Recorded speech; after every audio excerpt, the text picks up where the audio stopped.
आप सबको मेरा नमस्कार। कल एक बेहद वाहियात बयान इस देश को सुनने को मिला और वो सुनकर बहुतों का सिर शर्म से झुक गया और बहुत लोग बेहद आक्रोशित हुए। और ये बयान और इस तरह के बयान देने में उनको पारंगत हासिल है, लेकिन अब वो सिर्फ एक फिल्म एक्टर नहीं, भारतीय जनता पार्टी की सांसद हैं, बड़ी चुनी हुई सांसद हैं, बड़ी प्रिय सांसद हैं, हैंडपिक करी गई थी वो शीर्ष नेतृत्व के द्वारा। कंगना रणावत ने कल कहा कि किसान आंदोलन के जो किसान थे उनको बलात्कारी और हत्यारा बताने का काम किया। इस देश के अन्नदाताओं के खिलाफ ऐसे शब्द शायद ही किसी राजनेता ने इस देश के लंबे इतिहास में कभी बोले हों। इस देश के अन्नदाताओं को बलात्कारी और हत्यारा बताया और उसके बाद यह भी कहा कि ये जो सारा किसान आंदोलन था, जो किसान अपने हक की, अपने अधिकारों की, अपने सशक्तिकरण की लड़ाई लड़ रहे थे, जो प्रदर्शन शांतिपूर्ण था, जहां 700 से ज्यादा किसानों की शहादत हो गई, जहां 1.25 से 1.5 साल तक किसान खुले आसमान के नीचे गर्मी, पानी, बरसात, आंधी में, ओलों में बैठे रहे, वहां पर इनका कहना है कि ये अमेरिकी और चीनी शक्तियां ऐसा कर रही थी। अमेरिका और चीन हमारे देश में दखलंदाजी कर रहा था, अस्थिरता पैदा कर रहा था किसान आंदोलन करा के। तो जाहिर है इस पर आक्रोश होना था। जाहिर है इस देश की रीढ़ की हड्डी किसान है।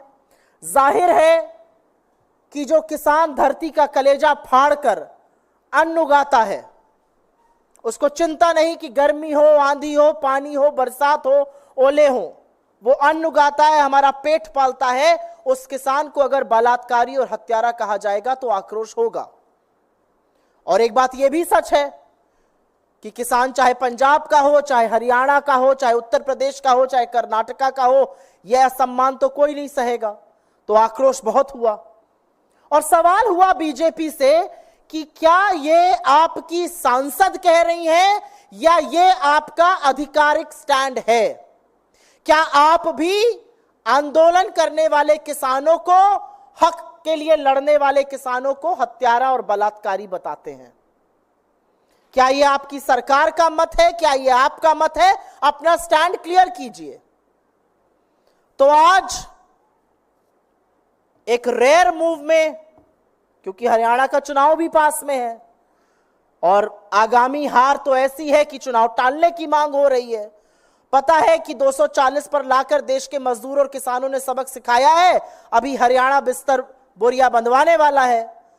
तो एक स्टेटमेंट आया भारतीय जनता पार्टी की ओर से, जिसमें कहा गया कि किसान आंदोलन के परिप्रेक्ष्य में दिया गया बयान पार्टी का मत नहीं है, उनसे गहरी असहमति है इस बयान से और नीतिगत विषयों पर बोलने के लिए ना वो अधिकृत है, ना उनको अनुमति है और उनको निर्देशित किया गया है कि वो इस प्रकार के बयान भविष्य में ना दें। तो हमारे इस मंच से कुछ सवाल हैं। आपकी चुनी हुई सांसद है, चहेती सांसद है, बड़ी लोकप्रिय है आप लोगों के पार्टी में। अगर ये उनका मत नहीं है, अगर आपकी पार्टी का ये मत नहीं है, तो निकाल बाहर करिए ऐसे सांसद को। ये मैं हृदय से माफ करने वाली राजनीति अब नहीं चलेगी 2024 में। प्रज्ञा ठाकुर गोडसे की पुजारी को हृदय से माफ नहीं कर पा रहे थे, अब ये हमारा मत कह के पलड़ा झाड़ने हम नहीं देंगे। अगर ये आपका मत नहीं है तो इस देश के किसानों के खिलाफ जिसने इस तरह की बात की है उसको किसी कीमत पर संसद में बैठने का हक नहीं है। निकाल बाहर कीजिए अपनी पार्टी से, हाथ जोड़ के माफी मंगवाइए किसानों से, और अगर ये सब कुछ नहीं कर सकते तो आप खुद माफी मांगिए इस देश के किसानों से ये तो बात किसानों के बारे में हो गई। उन्होंने एक अत्यंत विचलित करने वाली बात आगे भी कही थी, जिसका मैंने उल्लेख किया है। उन्होंने कहा यहां पर बांग्लादेश जैसी स्थिति बनाने का काम अमेरिका और चीन कर रहे थे। तो हमारा सवाल है कि नरेंद्र मोदी की नाक के नीचे क्या वो इतने कमजोर हैं कि इस देश में अस्थिरता पैदा कर रही हैं विदेशी शक्तियां? तो इस पर पार्टी तो नहीं बोल सकती है। इस देश के विदेश मंत्रालय को, इस देश के गृह मंत्रालय को इस पर जरूर बयान देना चाहिए, जरूर स्पष्टीकरण करना चाहिए, क्योंकि हम भी परेशान हैं। आपकी सांसद कह रही हैं कि हिंदुस्तान की सरजमी पर अस्थिरता पैदा करने का काम दो विदेशी ताकतें अमेरिका और चीन कर रहे हैं। इस पर आपका क्या मत है?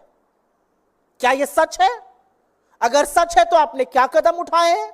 आपने क्यों नहीं इस विषय को साझा किया है? और अगर यह झूठ है तो इसके खिलाफ भी, इसकी मुखालफत करते हुए भी सरकार के मंत्रालयों की तरफ से बयान आना पड़ेगा।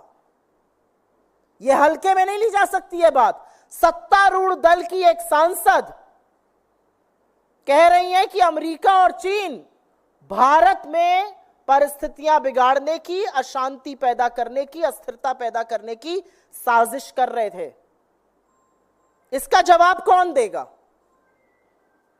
और एक बहुत बड़ी बात यह है कि तमाम ऐसे लोग हैं भारतीय जनता पार्टी में जो अपने आप को किसान नेता कहते हैं, वो क्यों चुप बैठे हैं? जो अपने आप को किसानों का हितकारी कहते हैं, अगर ये किसान बलात्कारी और हत्यारे थे तो ये विज्ञान भवन में बार बार मीटिंग क्या करते थे? अगर ये किसान इतने दुष्कर्मी थे तो इन किसानों के आगे नरेंद्र मोदी को घुटने टेककर नाक रगड़ के काले कानून वापस क्यों लेने पड़े? तो हमारा मानना है, और हम इस मंच से फिर से कहेंगे कि सरकार स्पष्टीकरण दे कि जो अस्थिरता पैदा करने की विदेशी शक्तियों द्वारा बात की गई है उसकी क्या सच्चाई है। पार्टी पलड़ा नहीं झाड़ सकती है कहकर कि यह हमारी राय नहीं है। आपकी राय नहीं है तो जिसकी इतनी कुत्सित राय है उसको अपनी पार्टी से निकाल फेंकिए। मूल मुद्दा यह है, यह हम आपके सामने आके कहना चाहते थे। इस देश के आजाद हिंदुस्तान के इतिहास में कभी भी हमारे किसानों को इन शब्दों से नवाजा नहीं गया है, और सत्तारूढ़ दल की एक सांसद ये करती है, और बीजेपी बस ये मुंह मोड़ लेगी कि यह हमारा मत नहीं है। अगर आपका मत नहीं है तो निकाल फेंकिए, और सरकार के स्पष्टीकरण का हम इंतजार करेंगे, क्योंकि देश में विदेशी ताकतें काबिज है।